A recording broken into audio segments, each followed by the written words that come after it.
We just landed in Antarctica and we're gonna survive the next 50 hours here. We're literally at the bottom of the globe at the coldest place on Earth.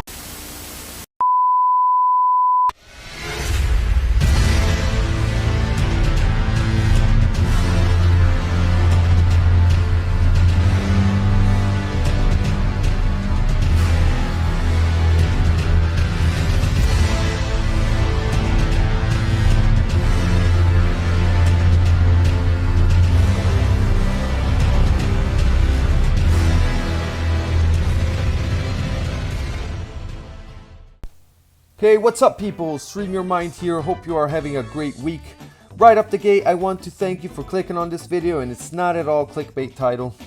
Today we will be trying to beat Elden Ring using only Beast Incantations and Ashes of War. So the rules are pretty simple, but since I can't get the claw mark seals and all the other things that I need without the death roots, for the first two bosses I will be using the default incantation the game provides. I hope you're okay with it. If you're not, well, I don't care. The rules are really easy. I can only attack using incantations and weapons provided by the Beast Clergyman, aka the goodest boy. Summons and Spirit Ashes are allowed, though I will tend not to use them. And listen, before you start telling me to get good, these incantations and Ashes of War are pretty much dog shit. I will be getting an okay weapon, but it's going to be towards the end here.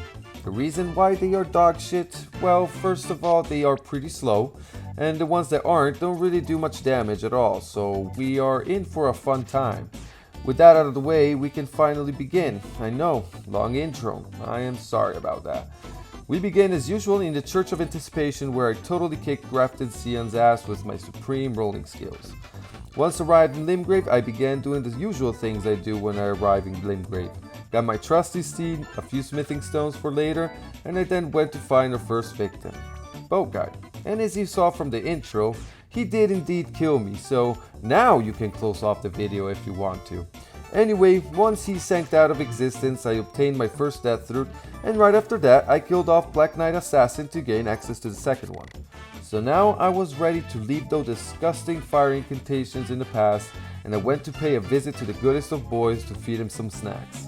As a consequence, he allowed me to play with some of his toys, and I was ready now to get some upgrades. So, since it's really nothing new or exciting, I will just let a montage do my job.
After upgrading my Clawmark seal to plus 12, I worked back in Liurnia and I proceeded to kill another bolt guy. Later on, I decided to die by the sparkly sword of a headless knight and woke up in the Black Knife catacombs. After a lot of dying to this masterpiece of a boss, I finally ended him and my misery and finally obtained the 4th death root.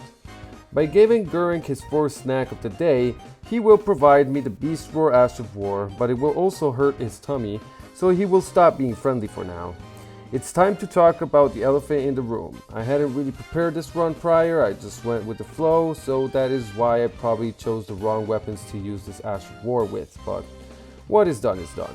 So I went back to Roundtable Hold, bought a battle axe and some smithing stones, upgraded the axe to plus 12 and applied the Beast Roar onto it, and it was now time for Morgott.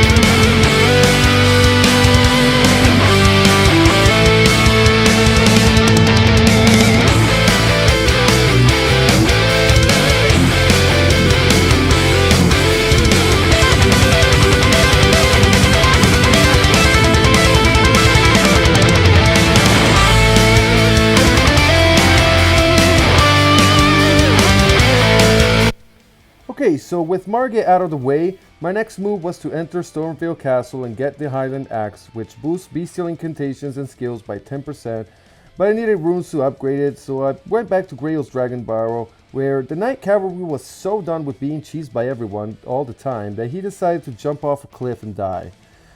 With all of these runes at my disposal, I bought enough smithing stones to upgrade the Highland Axe to plus 12 and applied a second copy of Beast Roar on it. I used the rest of the runes to upgrade my vigor and tried out my weapon on the first dragon I could find. Why dragons, you ask? No particular reason, really. I did feel like getting high and got teleported somehow to the Celia Crystal Tunnel, where I picked up some smithing stones 5 and I then upgraded my weapon to plus 13. Back in Liurnia, I went on by killing this particular scarab in order to get myself the Blood Flame Blade incantation to give some bleed build up to my Ash of War. I then killed the Crucible Knight in Limgrave form, no particular reason, and the same fate was in store for the Bloodhound Knight. Once an addict, always an addict. Wait, what? Anyway, I got teleported to Lynda where I screamed at this guy for a little bit because, you know, Mr. Beast is always shouting in his videos, so after picking up this pre-talisman, it was time for Godrick to remember who has the most subscribers in the lands between.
After I showed Godrick who the real boss is, I went back to Caelid to make a giant dragon bleed. I popped a golden foot in order to gain more runes and watched the numbers skyrocket into the sky. Got my vigor up to 30, my strength to 20, and my mind up to 16. Then traveled to the capital outskirts where I cheesed the second coming of Morgott and You know, at this point of the run I drank a few beers, so I'ma let the music do the magic while I sit this one out.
With Renala out of the picture, I fucked off to Caelid to grab some smithing stones for later, and I then traveled to Altos Plateau where I killed the giant dog that threw a fucking stick at me. Ow! And I obtained the ritual sword talisman. Then I killed another Tibia Mariner for the 5th death root. I fought Godfroy over the Godfrey icon, which I easily obtained. I said easily obtained, and it was finally time to enter the capital. But there was someone blocking my way, so I played with the Draconic Tree Sentinel for some time. He threw fireballs and lightning at me, and I screamed at him out of pure frustration. And after a couple of failed attempts, I nailed the timing for when I should attack and when I should actually shut the fuck up. And he finally went down. To be honest, this was a pretty fun fight. 10 out of 10, I would totally recommend it to a friend. So before entering the capital, I had some upgrade materials to collect. So I went back to the Windham Ruins to pick up a Smithing Stone 5, and after that I went to everybody's favorite castle to pick a couple more.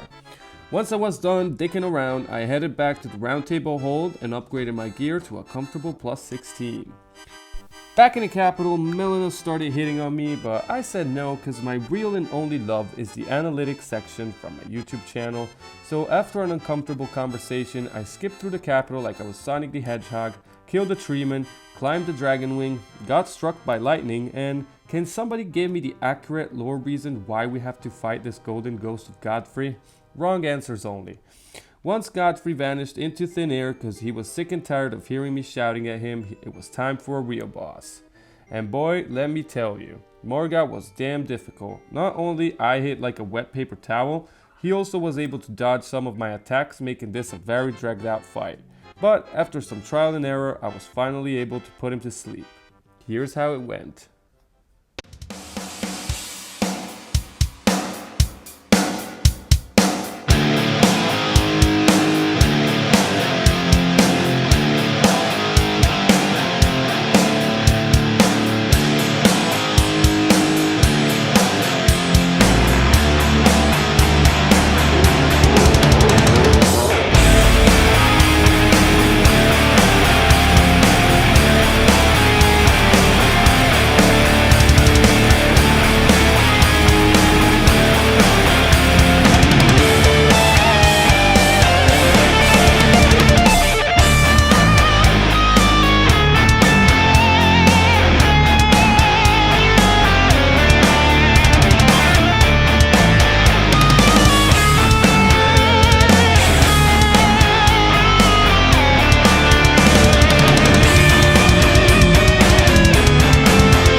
Now, wasn't that fun?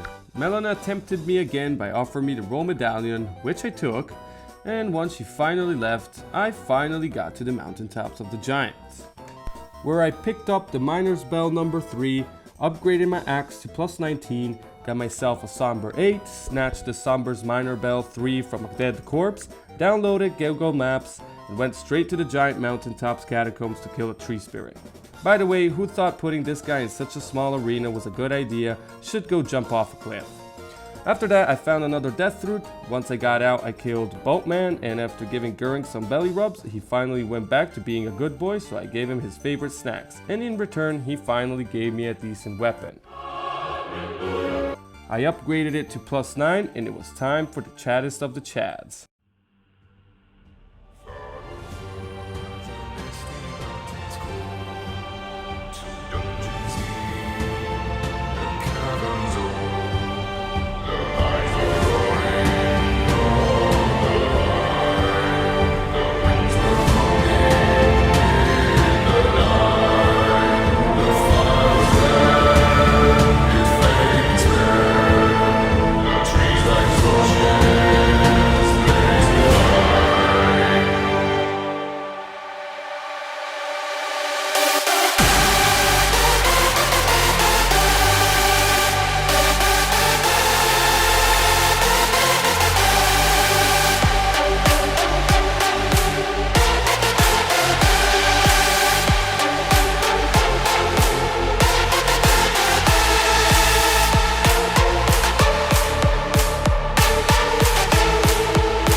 The world has changed.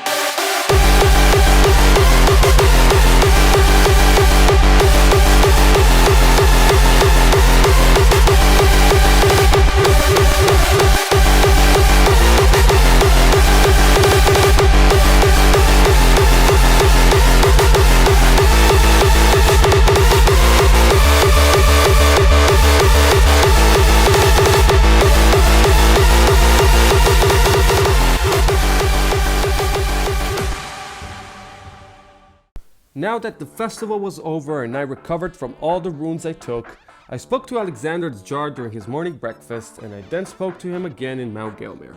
Alexander just chooses the worst places to go when he knows you have to continue his quest.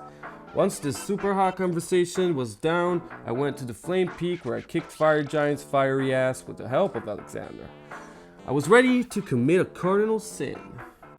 I then woke up in... Wait, let me check on Google the state of America with the most hurricanes so I can make this joke work. It's Florida? Huh. Who knew? So I woke up in Florida, and you pretty much know the drill on this one.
doggo was finally beaten, so now I had access to the Ash capital to reach the shunning grounds and kill Mog. I then got back to the surface to find a landscape for my next video, and I then killed off that annoying little prick called off near the all spamming. And finally I could confront myself with a true lord.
Alright guys, it's finally time for the last two final bosses. Guys, please consider to subscribe and ring that damn bell to get notified of any of my future uploads. It would really help me and the channel, and it would really give me the motivation to make more high effort, low quality videos like this one.